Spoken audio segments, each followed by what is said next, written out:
let us start this session. This is not the typical session of a Trobada. It's a session that is driven by recent news, fact news that are occurring right now, and so it's not driven by theoretical or intellectual curiosity. Basically, what we have done is to so perhaps you will have to start running after this. Okay, so basically we have divided this session in 4 blocks, and each of these blocks will be presented by one of the panelists that are with me in the table. We have Albert Marcet, Xavier Freixas, José García Montalvo, and Jordi Galí, who I would like to thank for being with us today. So basically, the 4 blocks that we have, one will refer to the causes of the financial crisis, the other will be about the implications for the Spanish economy, the other will be refer to the implications for the economic crisis, that is the real crisis, and finally, a 4th block that will be about the solutions that have been proposed or that can be proposed in the near future. So let's talk about the first topic that is going to be presented by Xavier Freixas, the causes of the financial crisis.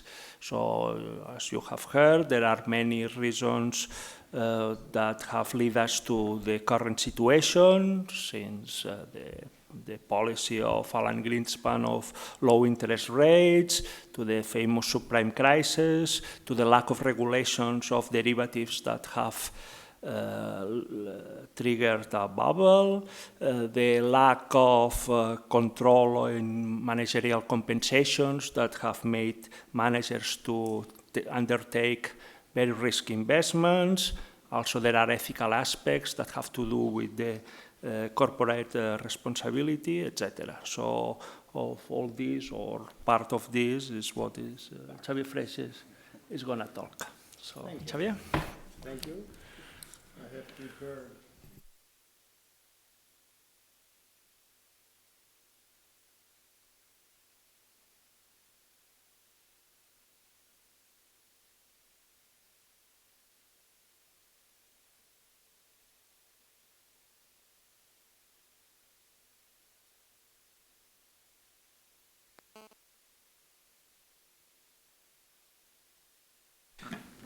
Okay, so thank you for this kind invitation. It's challenging to talk about the crisis, and I would like to start by saying that we are living in strange times. And to clarify, I would like to say that we have the strange times. There are the past, the present, and the future. Right? So when we talk about the subprime crisis, it's the past. The present starts in September 15th, and the future we don't know. But within what we are referring to as the crisis, now people are starting to refer to the subprime crisis as one thing, and today we're living the financial crisis. It's a different thing. Lehman Brothers changed our world. The subprime crisis was already complicated enough, but the Lehman Brothers crisis was the starting of a new phenomenon. So I think that the first thing is whether we have a new crisis or is this a classical crisis. I would say that in its structure, it's a classical crisis. But then, in the phenomena that we observe, we have something new.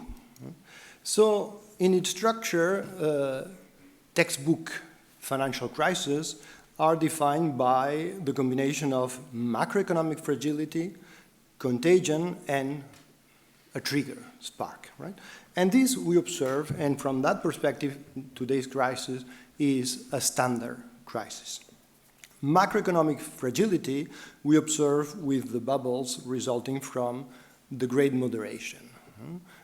To what extent this is recognized is not clear to me.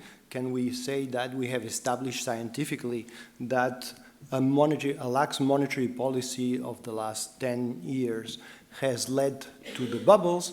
I'm not completely convinced, but there seems to be the case that inflation was indeed at bay, but that meanwhile low interest rates have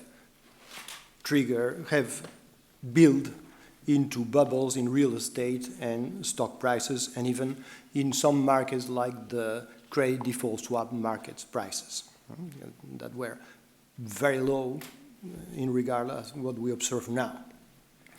So this is to some extent classical. Contagion is a new phenomenon. That is, we thought of contagion as a standard contagion through expectations, like in the 19th century, as a standard contagion through maybe the payment system as in the beginning of the 20th century. But now we have indeed new channels of contagion, right?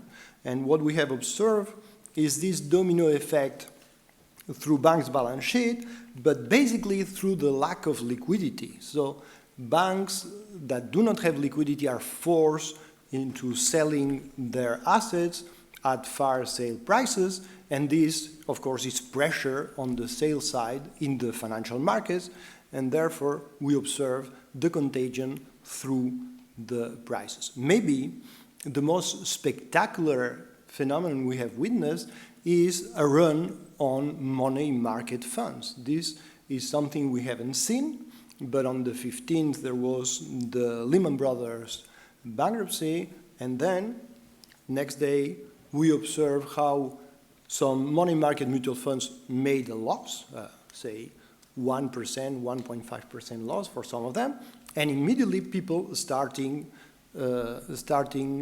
liquidating that money market mutual funds. So the link, the contagion is definitely through the market, and this, of course, is a new phenomenon and corresponds, of course, to these great liquid financial markets we now have that were not known in the past.